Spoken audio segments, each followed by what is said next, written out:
Hey, I'm Will and thanks for checking out this video. In this one, I want to run through some very simple and effective workflow basics in Adobe Camera Raw. This is basically where I do 90% of my post-processing, and in this video, I'm going to go step by step through the processing of one of my mountain images. These techniques are very simple and highly effective, and you can apply them to even other software like Lightroom. So I hope you get a lot out of this and enjoy it. So if you're just starting out and want to streamline things and just get the feel for using Camera Raw, I've got a bunch of presets you can use, which I've designed for images just like this. And these are basically a single click and you can apply the full edit, and then after that, you're able to make the adjustments. So you can apply the preset, then go back to the main editor and apply and tweak the adjustments accordingly. So you can just check that out. There's a link below to download those presets. All right, so at the moment I'm in Adobe Bridge, and basically Bridge is just a file viewer. Obviously you can view the files in your computer, in Lightroom, whatever program you like.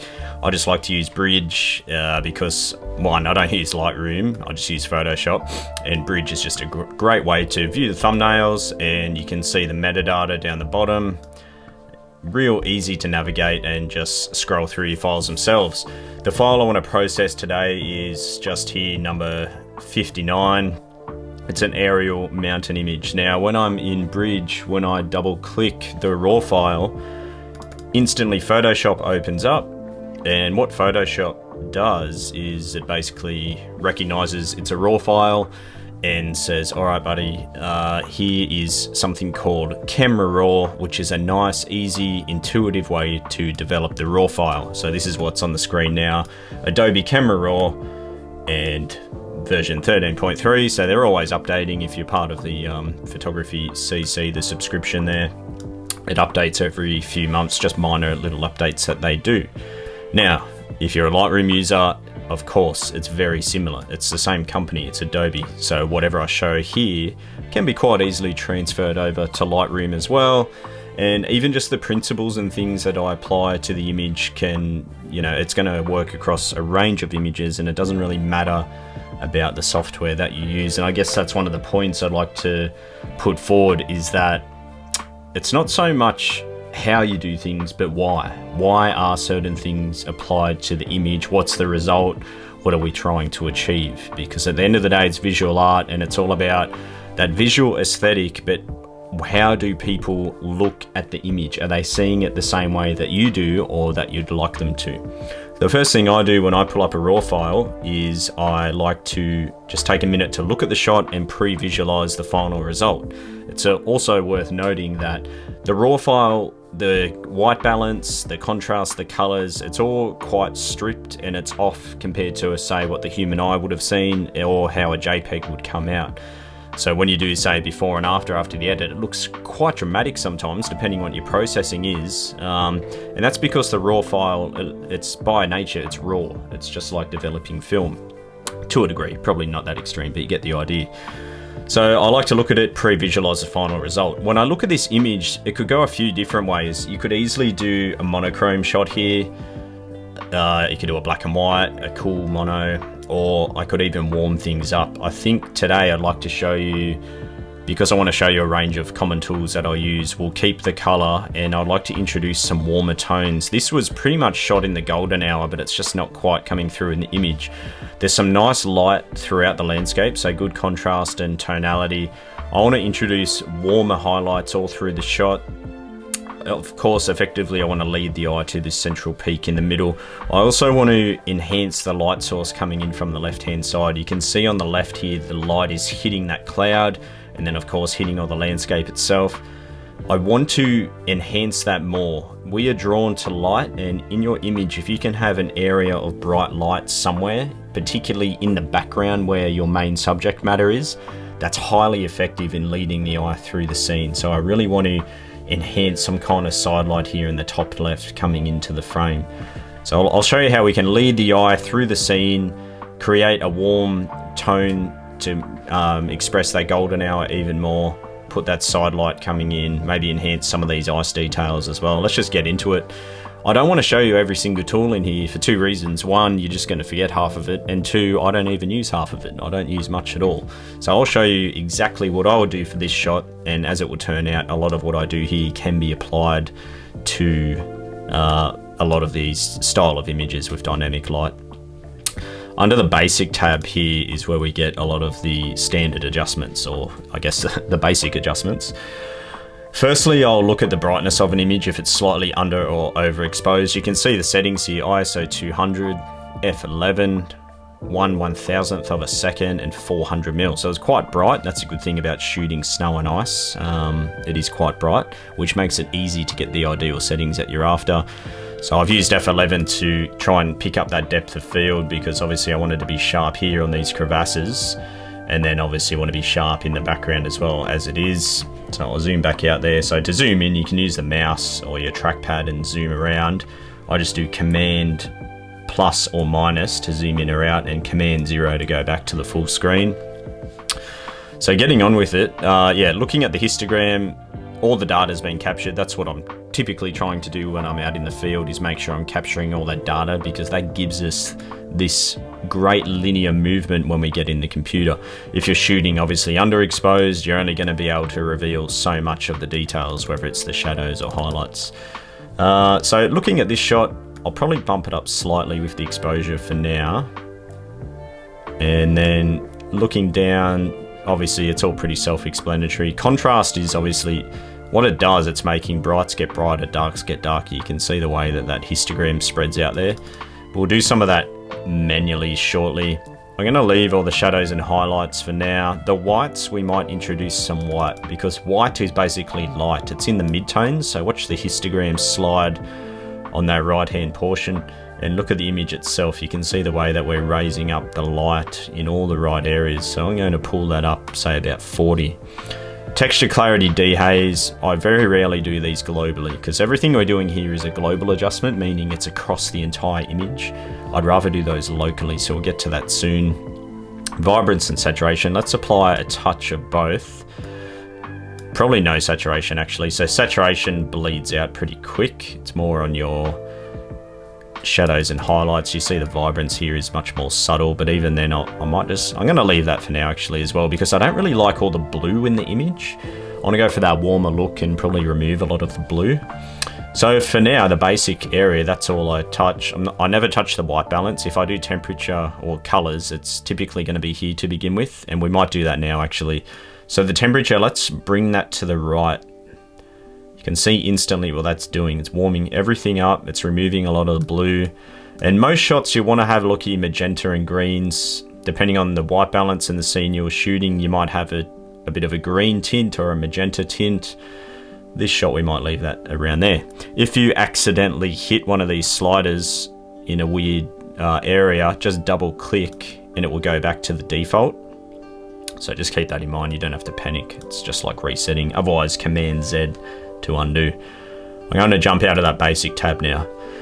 I'd like to create some more contrast, and I mentioned about doing that manually. I typically like to do that in this curve section. So here's our histogram, and now we have highlights, lights, darks, and shadows. So you can somewhat think of the highlights and shadows, obviously on the extreme end of the histogram. The lights and darks are the midtones, so the middle area of the histogram. I want to do a mid-tone contrast, so to do that, I'm pulling up the light, let's say about 20, and then the black down. This is actually the contrast side of things, because the darks do the opposite. Why am I doing that? It's just creating a bit more punch and impact on the shot. So ready, lights come up, which is the main area, and then we'll put those darks down slightly, even about there. We don't have to go too heavy here. All right, I'll jump out of there.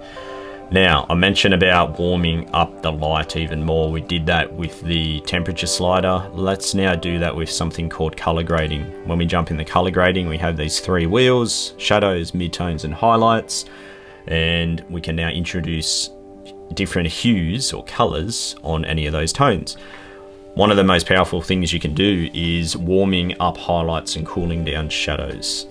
Now, we might not necessarily do all of that on this one because the shadows are already quite cool, but for the highlights, because there's a lot of highlights in this area, basically highlights and midtones really, wherever that light is hitting the snow, I'm going to bring that up into a golden hue somewhere around here. So I click and drag that around, and then to introduce the color, if you hold shift and now click and slide, we start to introduce that saturation on that highlight. Once I've set that, I can then tweak it and get the tone that I like. If you don't hold shift, it will spin around like this, and it's just frustrating. To be honest, they used to have sliders and it was a lot easier, but you do get used to this eventually. So hold shift, then you can run that color through. Now I might go more to the right into more of a golden hue around here. Midtones, let's have a look. We might warm them up, we might cool them down, we might leave them. Let's just try it. So you can see there's a lot of midtones in this shot. And if we go too far, one of the keys is keeping a natural color contrast through the shot. It's just going to create more depth. You don't want an image that just has one flat continuous tone.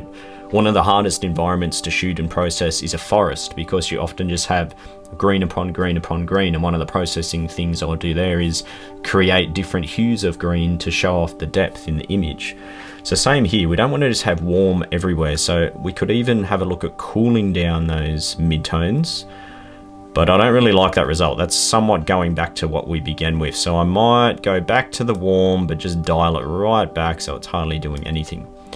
Now I would maybe cool these shadows down a touch, just to keep that contrast I was just talking about there, nothing too much. I'm now going to close the color grading down. Let me just do before and after. We've obviously haven't done much, but you'll be surprised at the result already. If I push P on the keyboard, this is what we started off with, and that's where we're heading. So you kind of get the idea there.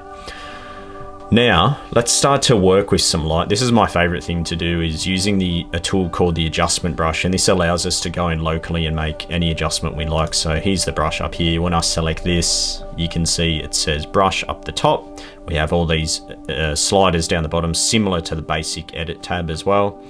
What I would like to do initially is, as I said, emphasize the light off to the top left. So what is light? Well, it's bright. So let's try some exposure on this brush, some white, a little bit of warmth, and the brush size, using the open and close bracket on the keyboard next to the letter P, you can adjust that. And I would like a large brush here to just put in a big dab of light essentially on this side coming in. And we'll do this several times across the image, but literally just emphasizing that sun that is naturally already coming in from the side of the frame. You can only work with what you've got. If you're starting from scratch, you've got to work so much harder, and to be honest, I just don't find that enjoyable. So if I've got an image with a lot of light through it, I'm happy, because I know that in the computer here, we're able to bring that out and work with it. So you can see there we've brightened, we've warmed it up, and now you can come over and tweak. So you don't have to get the settings right the first time. You can apply and adjust accordingly. One of the most powerful things you can do to create a nice sense of soft light is adding haze. So I rehaze, and you can see what that's doing there, effectively creating a nice soft glow.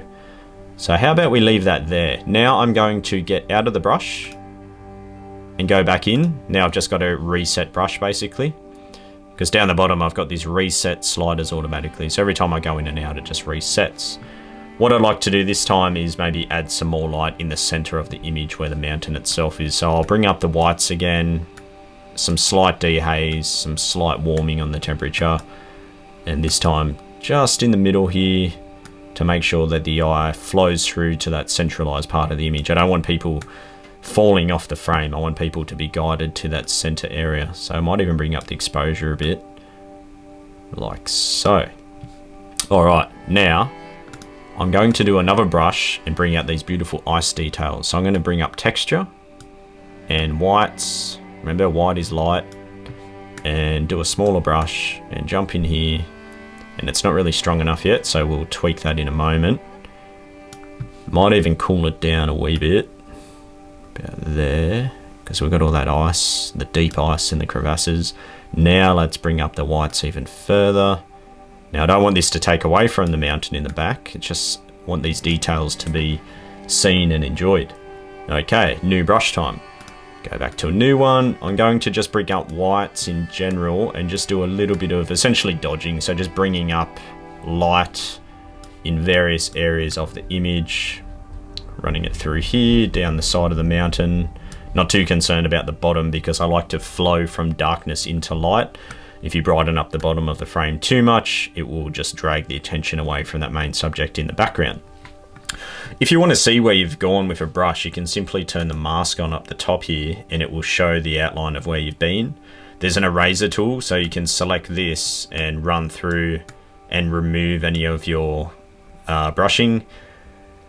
And what else was I going to mention there? That's right, if you hover, so I'll turn the mask off. If you get out of the brushes altogether and then you select the brush tool again, you'll see where all the individual brushes have been applied. If you hover over one like so, it'll bring up and show you where that's been applied. So it's really cool because you can apply them, and then if you want to go back and tweak them or delete them, it's quite easy to do so. Now, I'd like to darken this top right hand corner again to just push the eye back towards the center. And I could use a brush there, but if it's in a large area along the edge of the frame, I'll use the graduated filter. It's just like the brush, but we have to work in a whole portion of the image at a time. So I'll bring down the exposure, and this is a click and drag like so. The closer to the edge you begin and start dragging, the more graduated that filter is, which is nice because it just feathers out really slow and natural. If I turn the mask off, and you'll see there we've done, let's just say 0.7 negative on an exposure, so it's darkening. If I delete that now, so just push delete on the keyboard, I'll show you what happens if you don't click and drag from the edge. If I start here and drag, so it's a very hard graduation, which you pretty much never really want that. So I'll delete that. So that's why you want to click and drag from the edge. So again, go up to the corner and just drag it down, and you can darken, you can brighten, you can do whatever you want, obviously. And we could have even used that to do the light on this side if we wanted to. I'm going to, probably not that dark actually, but let's leave it about there. I've brought all the tones down with exposure. We might just bring down the blacks. No, I'll leave that. I'm just going to bring the whites up slightly. That'll just keep some of those clouds. Otherwise, everything being that unnaturally dark doesn't look right. Even some highlights. All right. So we'll apply that. If you wanted to crop the image, obviously the crop tool is up the top here, and you can just slide this angle and it kind of crops in for you. So that's straightening as well, obviously. Otherwise, you can, with just purely cropping, I generally leave the aspect ratio as shot. I like to shoot everything as a 3:2, which is just how I view the world through the camera, so I don't really think about cropping at all. I try to get everything in the single frame. The other reason is that it's a higher resolution then, so you can see this is 60 megapixels, so I've got the full resolution of the image. Obviously being an aerial shot at 400mm, it's quite tricky to get the exact composition you're after, so I'm going to pull this in slightly. I just want to get the attention back towards this good stuff here. I don't need what's up in that top right. Now I'm going to drag up partially to give some clearance above the mountain. About there roughly. So to apply the crop, if I just push the edit button up the top right hand corner, you can see what we've done there. So let's do before and after. Before, after. Quite a difference, and that's somewhat the result that I was envisioning when I not only looked at the scene and photographed it, but as we pulled the file up here. One last thing I may consider is jumping in the color mixer, and for the blues, so in the saturation, we could actually remove some of the blue if we don't quite like all those blue details in there. I know I mentioned about creating that nice natural contrast, but it's perhaps a little bit too much. The other thing is you can always jump in and then change the hue of your other tones. So in this shot, those warm tones that we introduced earlier, we could always mix those up slightly and change the look of that. Generally, pretty much what we've gone through there is the majority of what I use to process a shot, really. If we jump into the optics tab, I'll often recommend removing chromatic aberration. Whether or not you have any is another story altogether, but it's worth removing.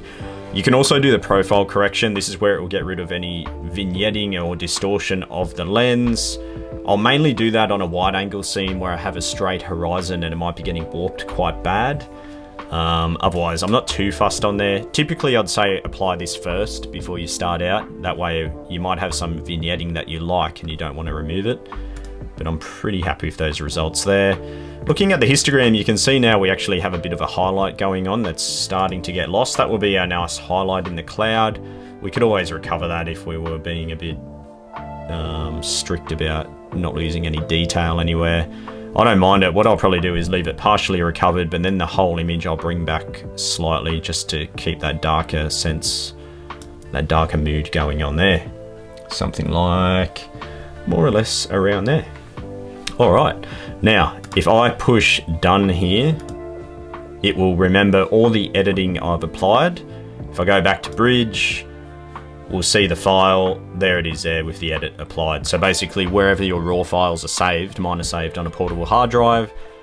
The second I push done, there's a coded file. It's just a small, it's an XMP file. It's basically the coded memory. So when you open that raw file again, Camera Raw will reference the raw file, and if there's an XMP file with it, as this one has now, it'll reapply those settings instantly. So for me, that's like a quick draft save. If I then want to save it as a different file for, say, printing or just add it to my portfolio, I like to actually create it as a TIFF or a PSD file. So I now push Open Object. This goes into the main portion of Photoshop. In this section of Photoshop, this is the traditional area of Photoshop. This is where you might do some layer masking, exposure blending, or something like that. For this shot, we don't need to, and I'd say at least 50% of my files are processed 100% in Camera Raw. So it's only in here where I'll have to do any other adjustments. Once it opens up now, we'll have the option to save it. So I'll save it. Typically I just do a PSD because I only use Photoshop, and that's the file I go to whenever I need to access this high resolution image again for, say, printing or sending it off to a magazine or a client or whatever it may be. All right, here we are now, and as I said, going up the top, and it's just a matter of file, save as. Okay, here we are, and as I mentioned, file, save as, and then just simply select either TIFF. If you're a Lightroom user or use other software for processing, go ahead and do a TIFF file. Otherwise, just do what I do, a PSD file, a Photoshop document, and that's the high-res uncompressed image with the full edit applied. For getting it on the web, social media, I always do the same thing. It's file, export, save for web, and I resize the longest edge to 1500 pixels. So down here, image size, 1500. It will do the height for us, which will typically be 1000 if it's a 3:2 ratio, and you just make sure it's set to JPEG at maximum quality. Then I push save, and they go onto the desktop, or I send them to my phone via AirDrop or something like that. And that way it looks good on a website, all social media platforms, and you only have to export once. So basically I have the raw file, the PSD to add to the portfolio and access whenever I need to, and then of course just this JPEG here, which can be used in the online world. Lastly, I'll mention what I call the marination process. I'll never just run through an edit like I did with you guys and then say, okay, that is 100% done, I'll share it with people tomorrow or today. For me, I basically will release a little series of images throughout the year, maybe 3 to 4 times a year. So I just like to be shooting all the time, slowly building up these files and processing them. And then the marination process is what I'll do with this shot, where I would file, save it as a PSD in a drafts folder. So that's the marination folder. That way tomorrow, next week, next month, whenever it may be, I'll come back to this shot with fresh eyes, and I'll look over it, and at least 2 to 3 views I will need personally to get the final result. We could have got the 95% right here, right now, but it's just that last 5%. I'll find if I open this up tomorrow with fresh eyes, even in an hour, I'll probably see a couple of little things that I'd like to change. And it's just those little things that, you know, can really make or break an image. Now, something like this is a pretty simple shot because we just had the right light, the right atmosphere. But if you've got a scene with a huge dynamic range where the subject matter is backlit, you know, adding too much detail to the shadows or not enough, the highlight details, all those things, the color tone in a forest scene, that's that 5% with the marination process that I find that you want to just slowly tweak, make sure you're happy with it. Because at the end of the day, you should really share your best quality work, something that you're truly happy with. You don't want to upload it and then the next day you look at it and think, oh no, what was I thinking? So that's why I like to just let things sit. There is no rush here. This is your work. Take your time. Just ignore. There's no pressure on you to share photographs, unless of course you're being paid to by a client. But otherwise, you know, uploading to social media, you don't have to keep churning out new work. That's not the case whatsoever. Share your old work. People can view things more than once, and especially these days where the attention span is quite short. So take your time with your work. Make sure you're really proud of it. Okay, thanks again guys for checking this out. I hope that's given you a bit of idea and direction with editing your own photos, and don't forget to check out those presets, which can just really give you that good initial starting point and give you a reference with processing your own shots. Cheers.